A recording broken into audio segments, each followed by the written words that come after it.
नमस्कार, मैं हरिद्वार से बताना चाहूँगा, दक्ष मंदिर से हमारे महंत जी सामने हैं। महंत जी, आपका पूरा नाम क्या बोलते हैं और यह पूरा एड्रेस क्या बोलते हैं इसका? श्री पंचायती अखाड़ा महानिर्वाणी हाँ। प्रबंधक सचिव महेंद्र रविंद्र। मैं- प्राचीन श्री दक्षेश्वर महादेव मंदिर कनखल हरिद्वार उत्तराखंड में स्थित है। हाँ। ये चूंकि भगवती सती का जन्म स्थान है और राजा दक्ष ने जब यहाँ यज्ञ किया था उसमें भगवान शिव को आमंत्रित नहीं किया गया।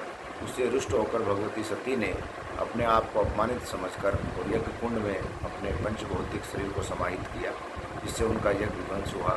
भगवान शिव के क्रोध अग्नि से वीरभद्र नामक एक गण पैदा हुए। उन्होंने दक्ष का सिर छेदन किया और उस अर्धजलित शव को लेकर भगवान शिव संपूर्ण भारतवर्ष में भ्रमण किए। जहाँ जहाँ उनका अंग गिरा वहाँ सिद्धपीठ की स्थापना हुई। उपरांत भगवान विष्णु के सुदर्शन चक्र के द्वारा उस शरीर का मोक्ष हुआ। ये प्राचीन श्री दक्षेश्वर महादेव मंदिर भगवान शिव के ससुराल माना जाता है। प्राचीन काल से नहीं, आज भी नागा सन्यासियों के द्वारा इसकी पूजा अर्चना और व्यवस्था की जाती है। भारत ही नहीं अपितु विश्व के संपूर्ण भागों से सनातन धर्मावलंबी जब हरिद्वार आते हैं तो अवश्य एक बार आकर के भगवान दक्ष में जल चढ़ा करके अपनी कामनाओं को पूर्ण करते हैं। महंत जी, एक और सवाल आता है स्वामी जी कि सामने 2021 का कुंभ आ रहा है, उसके लिए प्रशासन ने कई नियम रखे हैं और नहीं, कुंभ नहीं होगा, 2022 में होगा। इसके विषय में आप क्या बोलना चाहेंगे? कुंभ का आयोजन चूंकि पंचांग में जो बृहस्पति की ग्रहों के आधार पर बृहस्पति का प्रवेश जब कुंभ राशि में होता है और सूर्य मेष राशि में होता है, तब हरिद्वार में कुंभ का आयोजन होता है। क्योंकि इस वर्ष अधिक मास आ रहा है, आषाढ़ का जो आशोज का जो महीना है, नवरात्रि जिसमें आती है, उस मास की गणना के चक्र के अनुसार कम से कम ये समझ लीजिए 70 से 72 वर्ष के बाद एक बार कुंभ 11 वर्ष में आता है। कुंभ तो अपने समय का जो निश्चित है, नियति के अनुसार शास्त्र सम्मत जो मुहूर्त है उस पर ही होगा।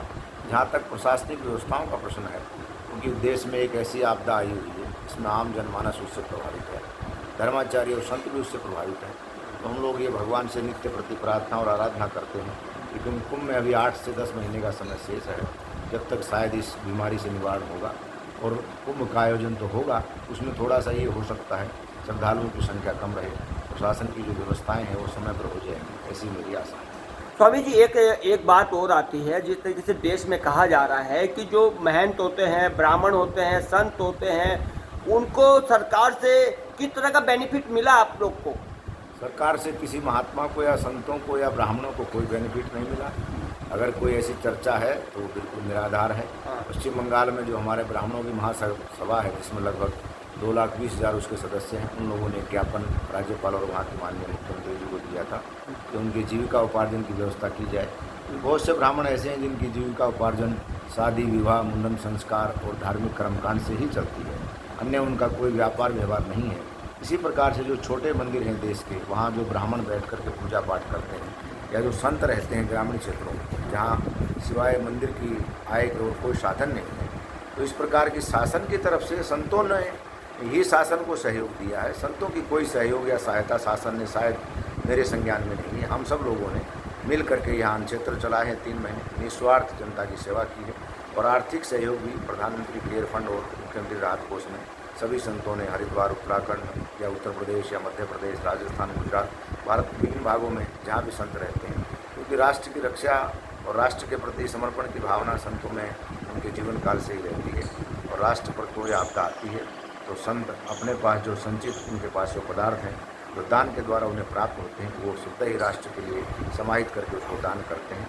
तो इस प्रकार की अगर कोई चर्चा है तो बिल्कुल निराधार है। देखिए, एक और सवाल यहाँ आता है स्वामी जी, लोग कह रहे हैं कि संतों को, साधु संतों को, ब्राह्मणों को सरकार से कोई सहायता नहीं मिली, ये आपने भी क्लियर किया, लेकिन राष्ट्र को, देश को, जनता को आप क्या संदेश देना चाहेंगे इस महाकाल महामारी जो कोरोना वायरस चल रही है? क्योंकि ग्रहों की जो स्थिति है वो इस प्रकार है, जितना अध्यात्म शक्ति को बढ़ाया जाए, जैसे हमारे आयुर्वेद में कहा गया है, शरीर की जो शारीरिक क्षमता है उसका हम प्रकृति के आधार पर जीवन का संचालन करें।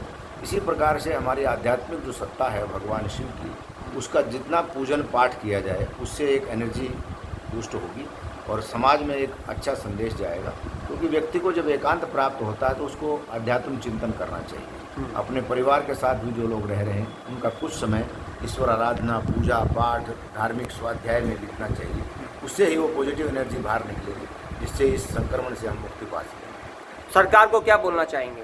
सरकार ने जो व्यवस्थाएं की हैं वो अच्छी हैं, क्योंकि इतने बड़े देश में सब कुछ सारी व्यवस्थाएं सरकार नहीं कर सकती, लेकिन जितने भी अंग सरकार के लगे हैं, सामाजिक जो संगठन हैं, NGOs हैं, सब लोगों ने सामूहिक रूप से इसमें प्रयासरत हैं। वो तो मुझे आशा है जल्दी ही भारत इस बीमारी से निजात पाएगा।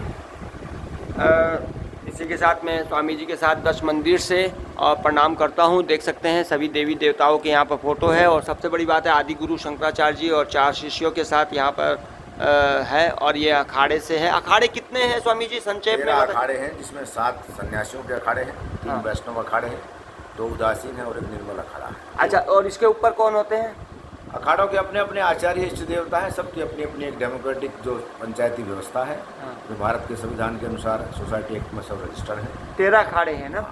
13 अखाड़े में वो 6 और 7 का रेश क्या क्या आता है स्वामी जी? 7 अखाड़े सन्यासियों के, 7 अखाड़े सन्यासियों के होते हैं, 3 वैष्णव परंपरा के अखाड़े, 3 वैष्णव परंपरा के, 2 उदासीन संप्रदाय, 2 उदासीन संप्रदाय, 1 निर्मल अखाड़ा जिसमें गुरु ग्रंथ साहब की पूजा होती है। हाँ, 1 निर्मल इस अखाड़ा। प्रकार से 13 अखाड़े। 13 अखाड़े। ये अखाड़ा कौन सा? स्त्री पंचायती अखाड़ा महानिर्वाणी, जिसके इष्ट देवता भगवान कपिल महामुनि, गंगा सागरवासी, जो गंगा सागर का तीर्थ है, कहते हैं सारे तीर्थ बार बार और गंगा सागर एक बार।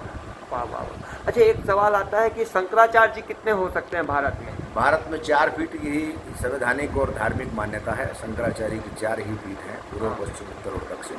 उन्हीं की एक धार्मिक मान्यता है। बाकी क्योंकि भारत जब से स्वतंत्र हुआ है, क्योंकि देश एक पंथ निरपेक्ष और धर्म निरपेक्ष शासन के तहत चलता है, इसलिए किसी धर्म विशेष के अधिकारी को कोई शासकीय रूप से मान्यता नहीं है। लेकिन धर्माचार्यों की अपनी एक व्यवस्था है जो भारत में प्राचीन काल से चली आ रही है, उसमें शंकराचार्यों के 4 ही पद हैं। स्वामी जी, एक सवाल आता है, यहाँ पर काफ़ी नकली शंकराचार्य भी हो गए हैं, उसके लिए क्या बोलना चाहेंगे आप? स्वतंत्र देश है, कोई भी व्यक्ति अपने उपनाम और उपनाम के आगे कोई भी टाइटल लगा लेता है, उससे लगाने से कुछ नहीं होता। लेकिन धार्मिक मान्यता अखाड़ों के द्वारा या जो एक धार्मिक जगत की जो मान्यता प्राप्त संस्थाएं हैं, उनके द्वारा 4 शंकराचार्यों की ही मान्यता है। पालघर में जो साधु संतों की हत्या की गई थी, उसके ऊपर जो एक्शन लेने वाले थे, उसका क्या हुआ स्वामी जी? अखाड़ों ने उसकी निंदा की और हम सब लोगों ने मिल करके, हमारे जो संस्थाओं के साधु रहते हैं बम्बई में, पुणे में, उनके माध्यम से वहाँ के राज्यपाल और मुख्यमंत्री को भी ज्ञापन दिया गया और पुलिस ने उस पर उचित कार्रवाई की है, क्योंकि मामला अभी न्यायालय में विचाराधीन है और हमें आशा है कि साधु समाज को उसमें न्याय प्राप्त होगा। देख सकते हैं साधु समाज को उसमें न्याय प्राप्त होगा। पालघर की जो घटना हुई थी, इसी के साथ मैं मैन जी के साथ हेमंत तोसावा, हेमंत TV चैनल।